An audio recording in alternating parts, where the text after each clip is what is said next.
মানুষের ধৈর্যের বাঁধ ভেঙে গেলে মানুষ কাউকে গালি দিতে দ্বিধাবোধ করে না। তাই বাংলাদেশের মানুষ এই মুহূর্তে জ্বালানি সংকটের মধ্য দিয়ে যাচ্ছে। সেই ক্ষোভ রাগ জাগতেছে বর্তমান প্রধানমন্ত্রীর উপরে। স্থানীয় অনেক মানুষ তাদের বিরুদ্ধে কথা বলতেছে, তাদেরকে শায়েস্তা করার হুমকি দিতেছে। এই ভাইয়ের কথাগুলো শুনুন। পাইতাম এই অক্টেন তারেক রহমানরে খাওয়াইতাম, শালার পুত দাম বাড়াস নাকে, এটা তোর বাপে আর তোর অন্য কেউ আয় দিব না। দল ফালাইতে দেয় কৃষক কার্ড, ফ্যামিলি কার্ড, এই কার্ড সেই কার্ড। শালা একটা বুয়া বাটপার। আবার লাস্টে কি কইলো, আমার অতীতের ভুল ক্ষমা করে দেন। ওর 111 এর থেকেও খারাপ অবস্থা হওয়ার দরকার ছিল। ফলের লেগে ক্ষমতায় বসাইছে কৃষক কার্ড, এই কার্ডের লেগে। আরে শালার পুত, যে মানুষের মৌলিক চাহিদা ওটা সমাধান কর। আমরাই তো দিমু। 130 টাকা অক্টেন ছিল না হাসিনারা বলে, 35 ছিল না, এখন বাড়াইতে সমস্যা কি?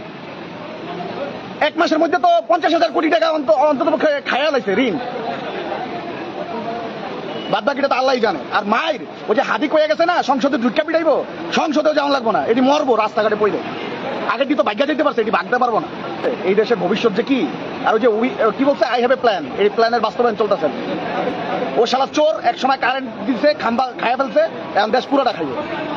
পাশে তো প্রধানমন্ত্রীর কার্যালয়, পাশে প্রধানমন্ত্রীর কার্যালয়, তো সব ভিআইপি ঢুকতেছে। এই পর্যন্ত লাইন আসলে নর্মালি আসলে 6টা পর্যন্ত তেল পাইতাম। এত ভিআইপি যদি থাকে তাহলে নারায়ণগঞ্জ পাম্পে যে তেল নিয়ে আসবো ভিআইপিরা।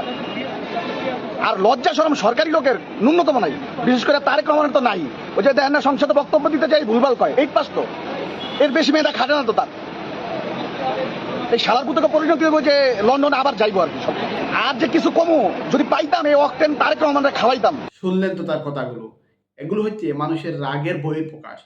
এটি বর্তমান বাংলাদেশের যে পরিস্থিতি, স্বাভাবিক পর্যায়ে এমন হাজার হাজার মানুষ এই কথাগুলো বলবে। তাই তাদের বিরুদ্ধে তাদেরকে শায়েস্তা করার দান্দা থেকে বের হয়ে আসেন। কথা বলতে দেন। কথা বলার ফ্রিডম, বাংলাদেশের মানুষ এই ফ্রিডমের জন্য জুলাই আন্দোলন করেছে। এই ফ্রিডম তাদেরকে দেন, কথা বলুক, সমস্যা নাই।